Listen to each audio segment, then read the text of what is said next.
Hello students, આજે આપણે જે સ્ટ્રેટ કુર્તી છે, લેડીઝ કુર્તી, એ કેવી રીતે કટિંગ કરવાનું છે ફેબ્રિક એ શીખવાના છે. આપણે આજે 32 ઇંચ જે ચેસ્ટ છે એ મેઝરમેન્ટમાં કુર્તી કટ કરવાના છે. ઠીક છે, તો એના માટે આવી રીતે આપણે ડબલ ફોલ્ડ કાપડ લઈ લીધું છે.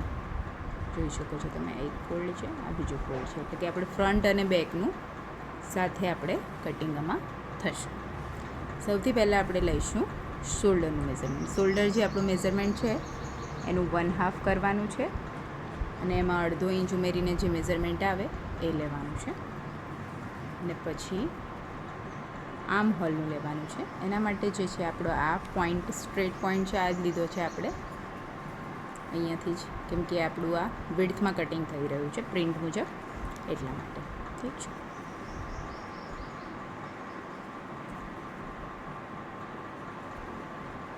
ચેસ્ટનું જે મેઝરમેન્ટ છે એ આપણે લેવાનું છે 1/4 ચેસ્ટ જે આવે એમાં -1 કરવાનું છે, એટલે પરફેક્ટ ફિટિંગ આવે એના માટે.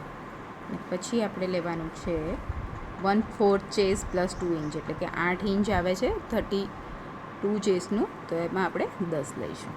બરાબર છે, માર્કિંગ કરી લઈશું. હવે આપણે સ્ટ્રેટ એની લાઈન દોરી લઈશું માર્કિંગ કરી. ઓકે, અહીં સુધીનું આપણું એ માર્કિંગ છે. ઠીક છે, હવે કમર લંબાઈ લઈશું આપણે. તો આપણી જે કમર લંબાઈ છે એ આવે છે 14. બરાબર છે, એટલે અહીંથી આપણે 14 જ્યાં આવે ત્યાં આપણે માર્કિંગ કરીશું. 14 આવે છે અહીંયા, ત્યાં માર્કિંગ કરીશું. અને ત્યાં કેટલું લઈશું તો કે 1/4 ચેસ્ટ + 1 ઇંચ, એટલે 9 લઈશું. ત્યાં એનું માર્કિંગ કરીશું. સ્ટ્રેટ લાઈન દોરી દઈશું જે આપણો પોઈન્ટ આવ્યો છે 14 ઇંચે ત્યાંથી. ઠીક છે,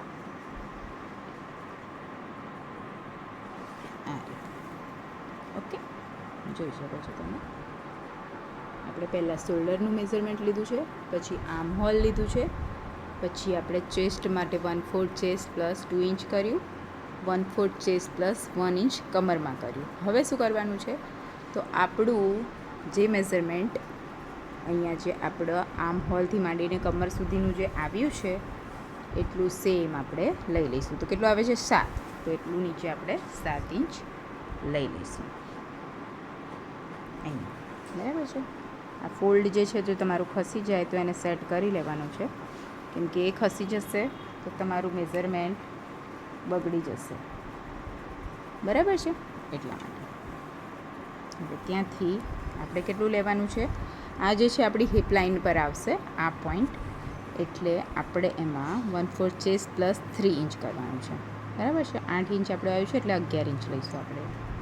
ને આ જે આપણે માર્કિંગ બધું લઈએ છીએ એમાં આપણે સીમ એલાઉન્સ એડ કરી જ દીધું છે, એટલે આપણે અલગથી કોઈ સીમ એલાઉન્સ એડ કરવાની જરૂર નથી. બરાબર છે, હવે એનું માર્કિંગ કરી લઈશું.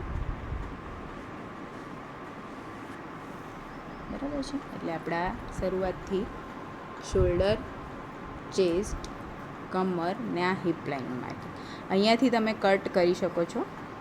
અને જો કોઈ કસ્ટમરને બહુ ઊંચો કટ ના ગમતો હોય, ક્યાં તો નીચો કટ જોતો હોય, તો પછી એ પ્રમાણે તમે કટનું જે છે પોઈન્ટ એ બદલી શકો છો. ઠીક છે, હવે શું કરીશું, આ જે છે ત્રણેય પોઈન્ટને આપણે મેચ કરી લઈશું.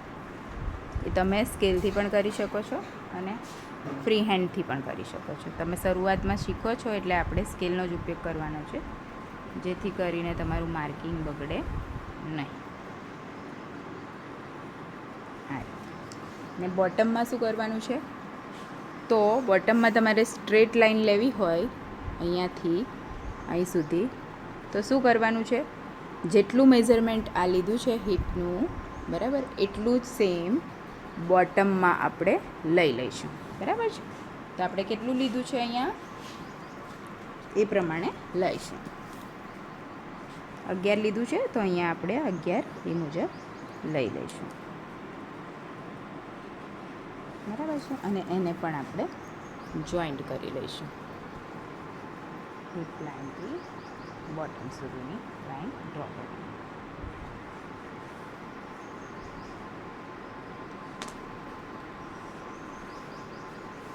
આ રીતે બરાબર છે. હવે શું કરવાનું છે, તો આપણું આ આખું બોટમ સુધીનું માર્કિંગ રેડી થઈ ગયું છે. હવે આપણે અહીંયા આર્મ હોલ માટેનું માર્કિંગ કરીશું. તો એના માટે આપણે જે શોલ્ડરથી લીધું હતું બરાબર છે, ત્યાંથી એક સ્ટ્રેટ લાઇન આપણી ચેસ્ટ લાઇન પર દોરી દેવાની છે. ઓકે, હવે શું કરવાનું છે, તો પહેલાં આપણે અહીંયાથી ડાઉન જવાનું છે 1/2 ઇંચ નેકલાઇન.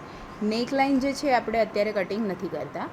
કેનવાસમાં આપણે જે પણ શેપ કે પણ જે પણ ડિઝાઇન રાખવી છે એમાં પહેલાં આપણે કેનવાસ પર કરીશું ડ્રો, પછી અહીંયા અટેચ કરીશું, દેન જ આપણે આપણું ગળું કટિંગ કરીએ છીએ નેકલાઇન. બરાબર છે, નહીં તો એનો શેપ બગડી શકે છે. શરૂઆતમાં જ્યારે તમે શીખો છો ત્યારે આ વાતનું ખાસ ધ્યાન રાખવાનું છે. અહીંથી 1/2 ઇંચ આપણે નીચે ઉતરીશું શોલ્ડર પોઈન્ટથી.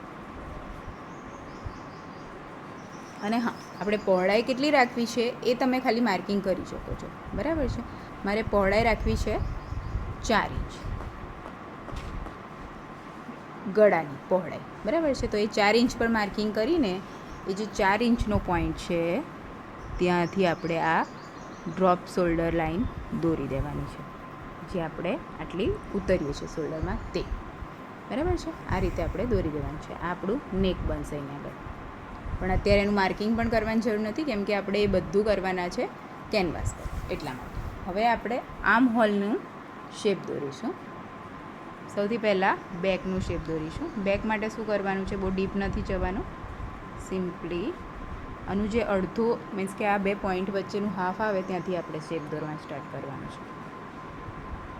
આ બરાબર છે. અને ફ્રન્ટનું જે છે એમાં પણ સેમ અહીંયાથી 1 ઇંચ સુધી આપણે કોઈ ફેરફાર નથી થતો.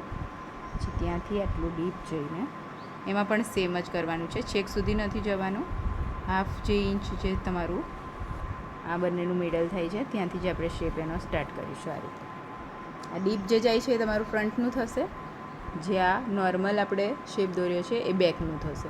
બરાબર છે, આ રીતે આખું માર્કિંગ થઈ જશે. હવે એને આપણે કટિંગ કરી લઈશું.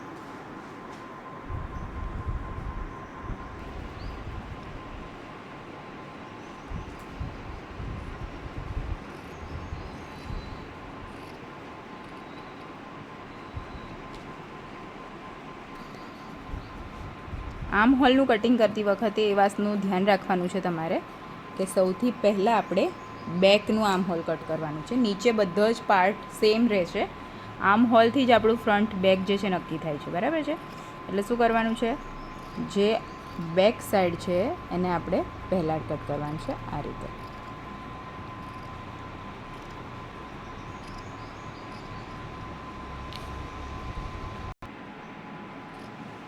આ રીતે બોટમ સુધીનું આપણે કટિંગ કરી લઈશું.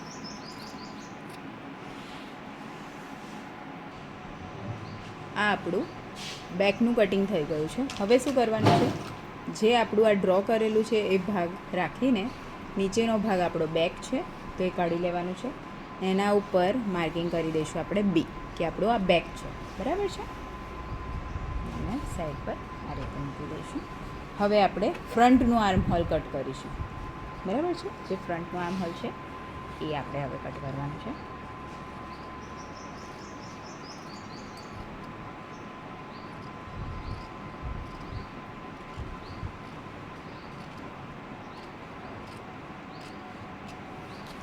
તો આપણું આ ફ્રન્ટ પણ રેડી થઈ ગયું છે. ઓકે.